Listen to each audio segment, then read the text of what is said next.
Muito bem, vamos continuar agora no Papo Antagonista com o Diogo Mainardi, diretamente de Veneza, na Itália, a acompanhar os desdobramentos daquilo que a gente já comentou ontem no programa de segunda-feira, com o Mário Sabino. Então deixa eu introduzir aqui e contextualizar o que está acontecendo para começar o bate-bola com o Diogo. O presidente Jair Bolsonaro afirmou hoje que vai tomar aquela decisão que tem que ser tomada para garantir o Renda Cidadã.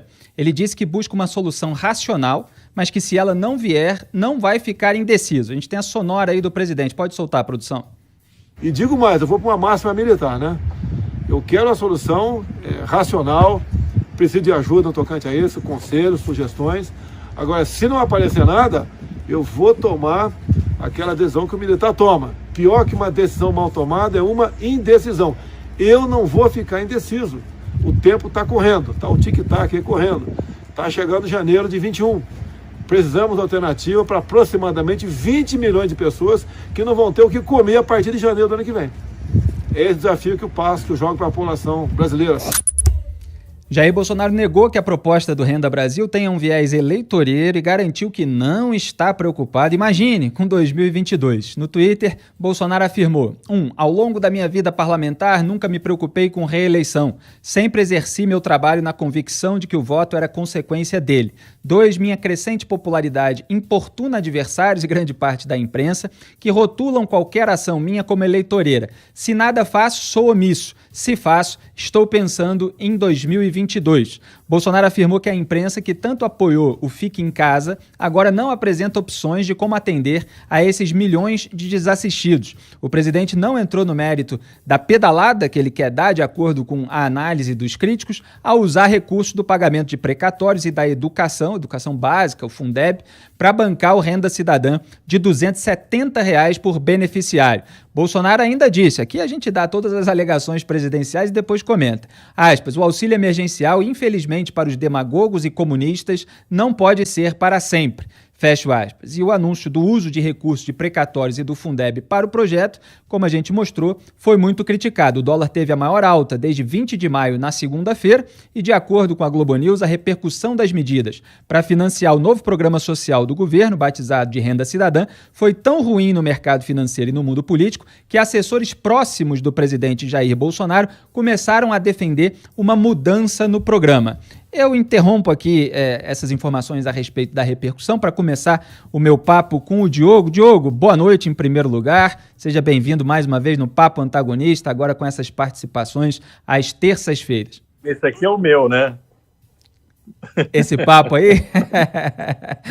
Bombas!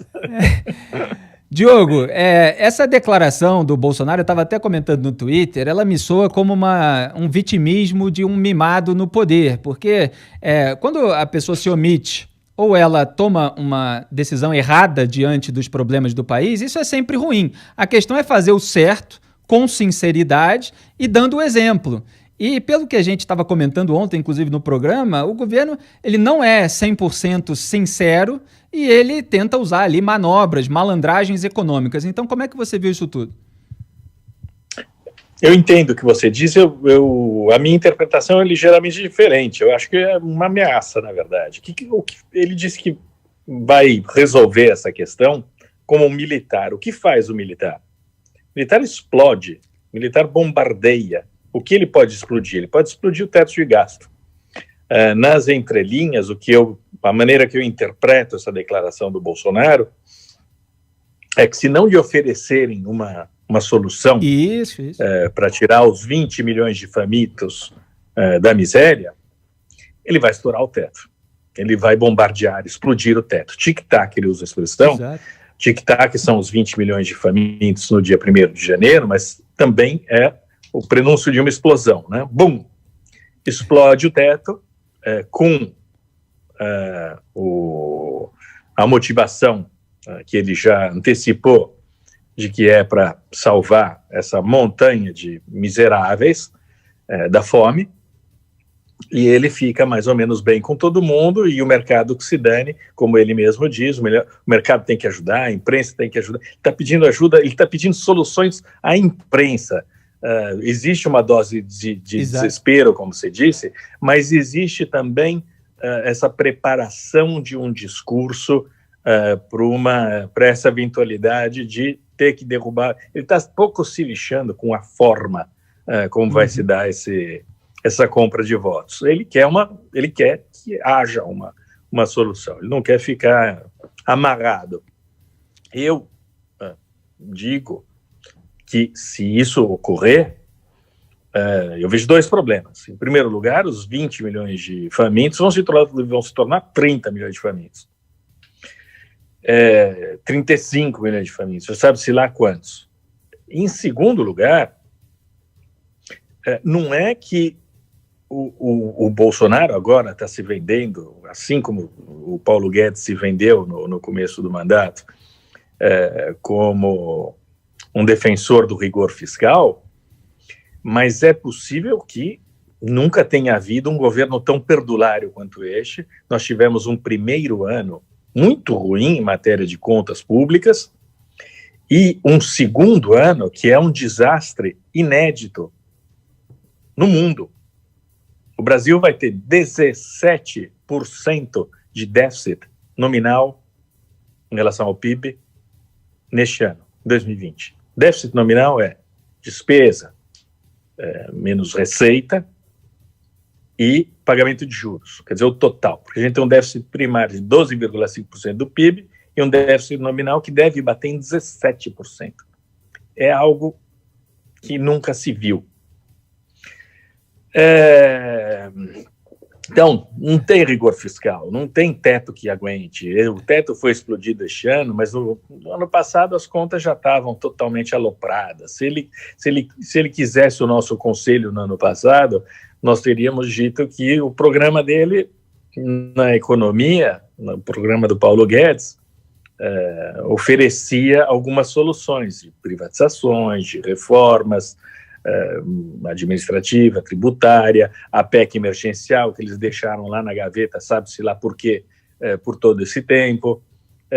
Então, eles erraram tudo. A própria reforma administrativa foi muito atrasada, foi engavetada durante muito tempo e quando apareceu desidratada sem mexer com a elite lá do funcionalismo, militares, políticos. Claro, é uma palhaçada. Os caras mandaram embora o Marcos Sintra porque queria o CPMF, agora o único plano do governo é a CPMF. É uma verdadeira palhaçada. A debandada ocorreu de toda parte da equipe econômica que trabalhava com reformas e privatizações, porque nada saía do lugar. O que me contam, aqueles que têm de lidar com o pessoal da economia, é que eles são, além de tudo, muito incompetentes, eles não sabem ler uma lei, os congressistas aparecem com uma lei, eles nem leem, não sabem entender o que está escrito na lei, é uma gente meio de segundo time. Então a gente está numa situação muito complicada, porque 17% de déficit nominal num ano, 17% do PIB, é praticamente impagável. A única coisa que eu posso vislumbrar daqui para frente é que o Brasil está uma pichincha danada. Com a desvalorização do real, o Brasil está muito barato. A esperança é que com um governo mais ou menos estável, mais ou menos equilibrado, que ofereça um mínimo de perspectiva, alguém compre o país. Mas neste ano, o que nós vimos foi o contrário. Foi uma desesperada fuga de capitais. E não é... Eu estou falando demais, mas de qualquer maneira eu vou terminar isso daqui só. Não é uma fuga de capitais porque os estrangeiros estão com medo do que pode vir a acontecer. Não. Eles foram embora porque eles perderam muito dinheiro no Brasil. Já perderam. Sim. Com a desvalorização de 35% do real, mais uma queda do PIB, que está aí por volta de 5%, o cara investiu $1 no ano passado, recolheu 60 centavos neste ano. Foi embora porque perdeu muito dinheiro, perdeu 40%. O Brasil ficou muito barato. esse cálculo dos 5%, né, muito bom, o PIB caiu só 5%, FMI é ridículo, estava esperando 9% de queda do PIB. O Brasil caiu em relação aos outros países, se você calcular numa moeda de verdade, no dólar, euro nem se fala, porque o euro se valorizou em relação ao dólar também, mas está com uma queda de 40%, 35% do PIB em moeda de verdade. Então, os números são muito assustadores. Eu estou muito preocupado com o futuro econômico do Brasil. E não são só 20 milhões de pessoas que podem sofrer a ausência de um programa como o Bolsa Família. É o país inteiro. Não são só os pobres. Somos todos nós. Que estamos na bica de uma crise séria. Só deixando claro. Falei pra cacete, Felipe. Não, só deixando claro Desculpa. Que as interpretações, elas são complementares, né? Quando eu falo do vitimismo do Bolsonaro, é que ele sempre se exime da responsabilidade e joga para os outros. Claro. É isso que você estava dizendo. Ele joga para a imprensa não dá uma solução, fulano não dá uma solução, e tenta posar daquela pessoa que está fazendo alguma coisa, mesmo que o método esteja sendo criticado, enquanto tem todo um establishment, do qual ele sempre se exime também, de que faz parte do establishment, que está jogando contra ele. A mesma coisa durante a pandemia em relação à cloroquina, aí ele vai lá e oferece aquilo como uma panaceia e aí diz que todos que estão jogando contra aquilo que é a solução para o povo. Isso ele vai fazer também em termos de propaganda com esse caso. Né? Sabendo que era uma mentira no caso da cloroquina, sabendo perfeitamente que era uma mentira, e agora também, ele sabe que está enganando os otários, mas ele não sabe o que fazer. E, de fato, ele atribui responsabilidades justamente por não saber como agir, por não ter coragem. Ele não tem coragem moral para agir. Exatamente. Não fez o que tinha de ser feito. E todo o telhado de vidro da família, tudo isso contamina muito essa coragem moral que ele afetava ter durante a campanha eleitoral, mas que não mostrou durante o governo. E quando ele se exime, quando ele posa de vítima, muitas vezes é como se ele estivesse mostrando que está com as mãos atadas, e isso deixa por trás essa insinuação de ameaça. O pessoal estava falando nas redes sociais em relação a esse vídeo que você citou, dessa posição militar, etc., como uma ameaça de quartelada. Eu acho que o pessoal usa essa expressão. Sempre fica assim, como se ele está sendo cercado por todos os lados, então vai precisar tomar uma atitude drástica para poder ter a liberdade de fazer aquilo que ele quer, que é furar as regras do jogo. E você tinha antecipado, inclusive aqui no Papo Antagonista, mas você fez os seus vídeos solos também, que havia 3 opções, né, Diogo? Uma até você não lembrou quando estava na conversa comigo, eu acabei lembrando depois, que era calote, inflação e imposto. E aí vieram essas opções, exatamente, né? Exatamente. Então, essas seriam, em circunstâncias normais, as opções que nós teríamos na mesa.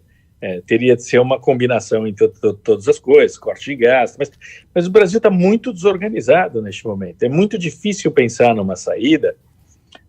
Sabe, quando você vê as prioridades do governo, quando você vê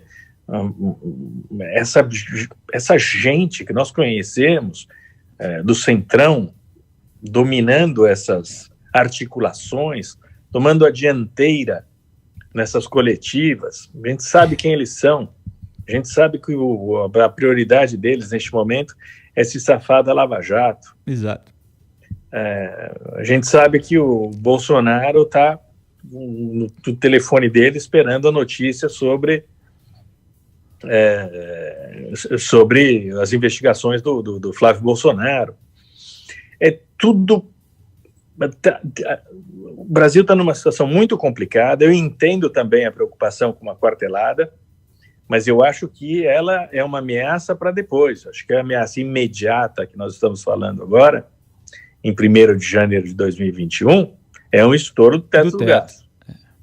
Daí você ferra a economia, você cria um estado de anarquia no país, e daí sim você pode preparar uma quartelada. Mas eu duvido que seja o Bolsonaro o protagonista dessa quartelada? Ele vai ser posto na cadeia, vai ser outro milico, outro coronel aí, vai dar o bote, porque evidentemente o Bolsonaro vai perder toda a capacidade de arregimentar essa fome golpista que existe em determinados quartéis.